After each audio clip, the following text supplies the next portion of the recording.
अस्सलाम वालेकुम CSS PMS aspirants.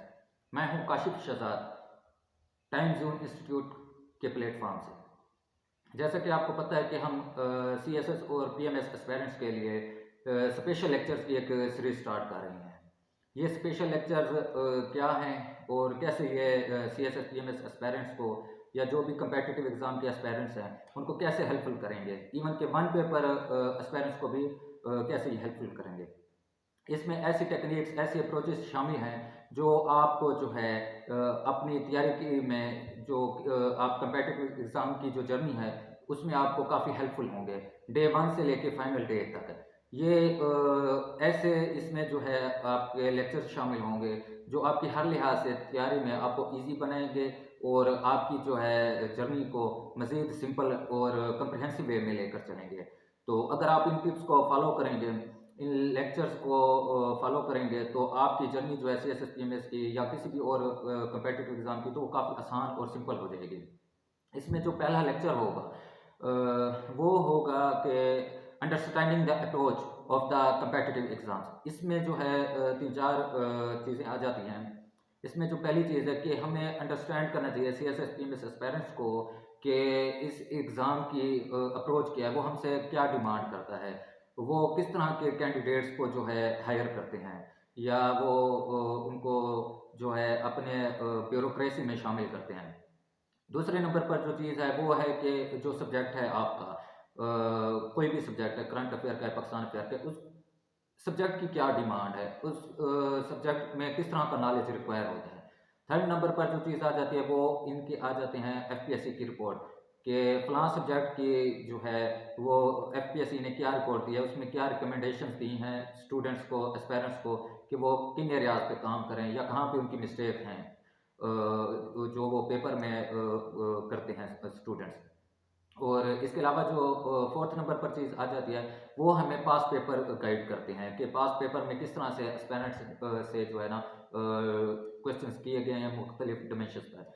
तो सबसे पहले जो है हमें इन एग्ज़ाम्स की अप्रोच को जो है समझने की ज़रूरत है उस ताकि उसी अंदाज से हम अपनी तैयारी को जो है डे 1 से लेकर चल सकें। दूसरे नंबर पर जो चीज़ है वो हमारी अपनी अप्रोचेज़ हैं कि हम अपनी कौन सी अप्रोच डेवलप करें, किस अंदाज से अपनी तैयारी स्टार्ट करें। ठीक है, हमने कम्पिटिटिव एग्ज़ाम की अप्रोच तो समझ लिया, उनको समझ लिया कि उनका क्या क्राइटेरिया है। अब हमने अपनी अप्रोचेज़ कैसे डेवलप करनी है अपने लिहाज से, अपने प्रेपरेशन को ईज़ी और सिंपल वे में लेकर चलने के लिए। इसमें जो पहली अप्रोच आ जाती है वो है कि ज़ीरो स्टार्ट अप्रोच या जिसको हम बेसिक अप्रोच भी कहते हैं। दूसरे नंबर पर आ जाती है कम्प्रिहेंसिव अप्रोच। ये कम्प्रिहेंसिव अप्रोच क्या है, इसमें जो है किसी भी टॉपिक को जो है या सब्जेक्ट को किस तरह ओवरऑल हम कवर करते हैं, उसके कौन-कौन से उस टॉपिक की डायमेंशंस हैं जो कि कवर होनी चाहिए, ताकि वो किसी एंगल से उसका कोई पॉइंट जो है रह ना जाए जो एग्ज़ामिनर पूछे और हमारे पास वो पॉइंट ना हो या वो एंगल ना हो। और तीसरे नंबर पर जो चीज़ है वो है इंटीग्रेटेड अप्रोच। इसमें ये है कि हम एक सब्जेक्ट के नॉलेज को या उसके कुछ पॉइंट्स को या उसकी टर्मिनोलॉजीज़ को दूसरे सब्जेक्ट में कैसे अप्लाई कर सकते हैं, वहाँ पे कैसे उसके साथ इंटीग्रेट कर सकते हैं, ताकि हम एक ही अगर टॉपिक को तैयार कर रहे हैं, उसके हम तमाम एंगल्स को, डायमेंशंस को इस तरह से कवर करें कि वो हमें दूसरे किसी सब्जेक्ट में या उसके किसी टॉपिक के साथ हमें हेल्पफुल रहे और हमें हमारी प्रिपरेशन और ईज़ी और सिंपल हो जाए। तो ये जो है इसके अलावा और भी अप्रोचेज़ हैं जो कि जब फुल लेक्चर होगा तो उसमें हम डिस्कस करेंगे। इसके अलावा जो थर्ड नंबर पर जो चीज़ आ जाती है, जो कि लेक्चर हो में शामिल होगा, वो थर्ड लेक्चर होगा कि कम्पिटिटिव एग्ज़ाम स्किल्स के ऊपर। कि फर्स्ट डे से CSS PMS एस्पायरेंट्स को जो है अपनी अंदर कौन सी ऐसी स्किल्स डेवलप करनी चाहिए जो उन्हें इस CSS PMS जर्नी में जो है हेल्पफुल रहें और वो उनको ना सिर्फ एक पेपर में बल्कि हर पेपर में उनके लिए हेल्पफुल रहें। अगर वो इन स्किल्स को डेवलप कर लेते हैं तो ना सिर्फ एक पेपर में बल्कि उन्हें हर पेपर में वो काफ़ी हेल्पफुल रहेंगे। ये CSS PMS स्किल्स या कम्पिटिटिव एग्ज़ाम स्किल्स कौन सी हैं, फ़र्ज़ करें इसमें जो है आ जाता है कि पैराग्राफ राइटिंग। ये पैराग्राफ राइटिंग वैसे तो ऐसे के लिए होती है, लेकिन आप एक्चुअली हर पेपर में आप पैराग्राफ राइटिंग ही कर रहे होते हैं, चाहे वो करंट अफेयर का पेपर हो, इस्लामियत का हो या किसी भी ऑप्शनल सब्जेक्ट का हो। पैराग्राफ राइटिंग जो है आप हर पेपर में कर रहे हैं। और इसके अलावा जो है क्वेश्चन को डिकंस्ट्रक्ट करना, वो भी आप हर पेपर में करते हैं। क्वेश्चन को डिकंस्ट्रक्ट, उसकी सेगमेंटेशन करते हैं, उसको फिर उतने मार्क्स देते हैं कि इस हिसाब से जो है मैंने इसके कंपोनेंट्स को या पार्ट्स को जो है ना इतने पैराग्राफ देने हैं या उनको इतना लेंथी बनाना है। तो इस तरह से जो है हम क्वेश्चन की डिकंस्ट्रक्ट करते हैं।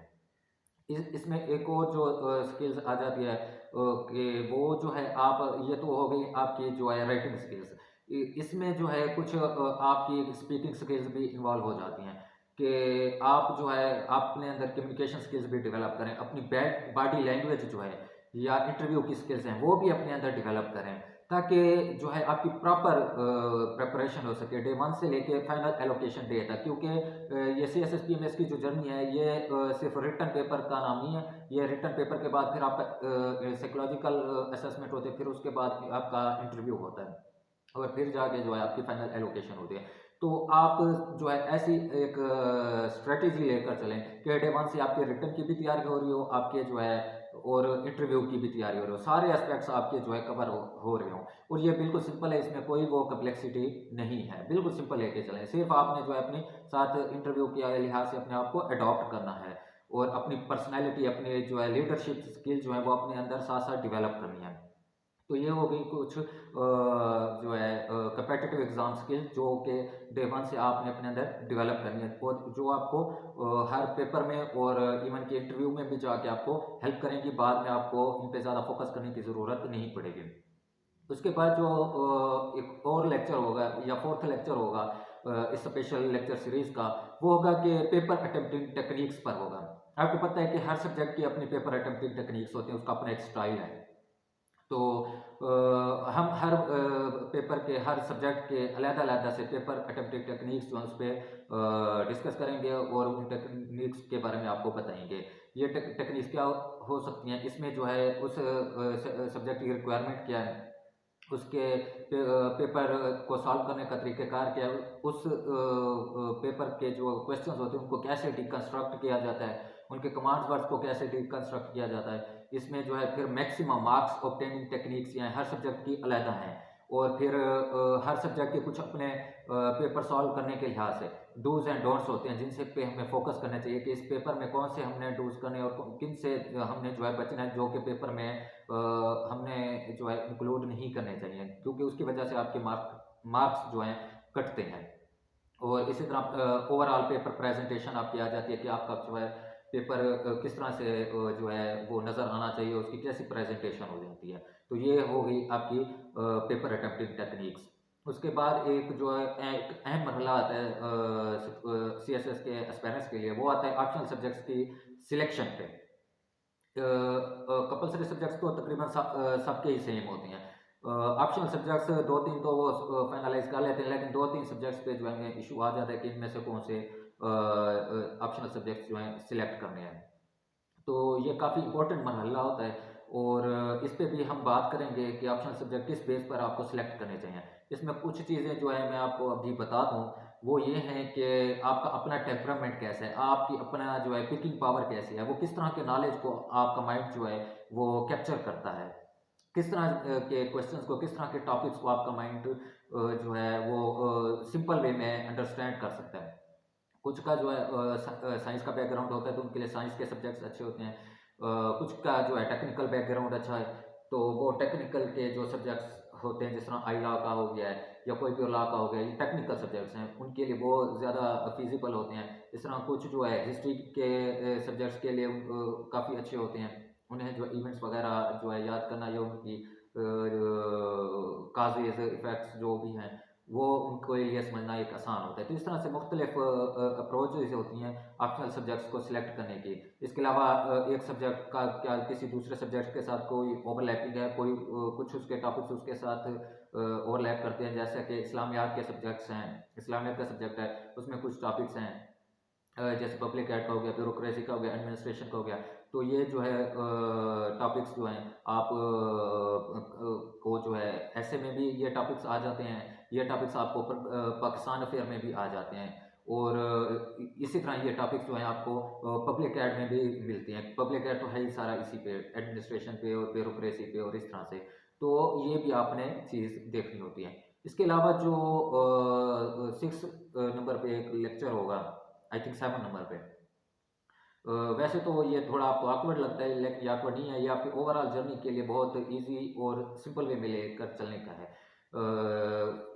लोग ज़्यादा इस पे फोकस नहीं करते, बस में तो ये जो है ना बाद की चीज़ है, तो लेकिन ये बात की चीज़ नहीं है। अगर आप इसी पे अभी से फोकस करेंगे तो आपकी जर्नी जो है रिटर्न फेज़ के बाद जब आप इंटरव्यू फेज़ में आते हैं तो आपके लिए और ज़्यादा सिंपल होती है और ईजी होती है, कि वो है आप अपने अंदर डे 1 से इंटरव्यू स्किल्स डेवलप करें, अपने जो है ना पर्सनैलिटी डेवलप करें, ठीक है। इसमें जो है आपकी जो है बॉडी लैंग्वेज पर फोकस करना चाहिए आपको। इसके अलावा जो है आपकी जो है कम्युनिकेशन स्किल्स हैं उन पे फोकस करना चाहिए, और साथ ही साथ अपनी एनालिसिस बिल्डिंग, और इसके अलावा जो है आर्गुमेंट कैसे डेवलप करते हैं और कैसे पैनल के सामने उसको प्रेजेंट करते हैं। तो ये ऐसी स्किल्स हैं जो आप अपनी CSS PMS की रिटर्न फेज में तैयारी के दौरान ही अगर आप इन पे भी साथ साथ फोकस करें, क्योंकि आप रिटर्न की भी प्रैक्टिस करें, उसके साथ आप अपनी स्पीकिंग स्किल्स पर भी फोकस करें, उस पर आप जो है फोकस करेंगे तो आपको ये बाद में इंटरव्यू जब फेज आएगी तो उस वक्त आपको इन स्किल्स को डेवलप करने की ज़रूरत नहीं पड़ेगी, क्योंकि ये स्किल्स आपके अंदर आप पहले से ही इनबिल्ट हो चुकी होंगी। तो अगर आप इन स्किल्स पर भी आप शुरू से ही फोकस करेंगे रिटर्न फेज के साथ साथ, तो आपकी ना सिर्फ ओवरऑल पर्सनैलिटी पर फर्क पड़ेगा, बल्कि आपके अंदर एक कॉन्फिडेंस पैदा होगा, और आपको जो है इस CSS PMS की जर्नी में जो है मज़ीद आसानी नज़र आएगी। तो उम्मीद है आपको जो है ये हमारा आज का जो सिंपल सा एक सेशन था जिसमें आपको एक ओवरव्यू दिया गया है कि ये जो हमारे स्पेशल लेक्चर्स हैं ये किन एरियाज़ को कवर करेंगे। तो उम्मीद है ये जो है आपको आज का लेक्चर काफ़ी से आइडिया हो गया होगा कि आपके लिए ये लेक्चर जो हैं कितने मुफीद होंगे। इसके अलावा हम और भी जो स्पेशल लेक्चर्स आपके लिए बना सकते हैं वो भी हम बनाएंगे, कवर करेंगे। और अगर आप चाहते हैं कि कुछ और लेक्चर्स भी इसमें इंक्लूड किए जाएँ तो वो आप हमें बता देंगे हमारे व्हाट्सएप नंबर पे time zone institute CSS PMS के व्हाट्सएप नंबर पे आप हमें अपनी क्वेरी सेंड कर देंगे, हम उसके अकॉर्डिंगली जो है आपकी क्वेरी को सॉल्व करने की कोशिश करेंगे। तो आज के लिए जो है हमें इजाज़त दीजिए, इंशाल्लाह हम जो है फिर आपके लिए ये अनकरीब जो है लेक्चर स्टार्ट कर रहे हैं। शुक्रिया, अल्लाह हाफ़िज़।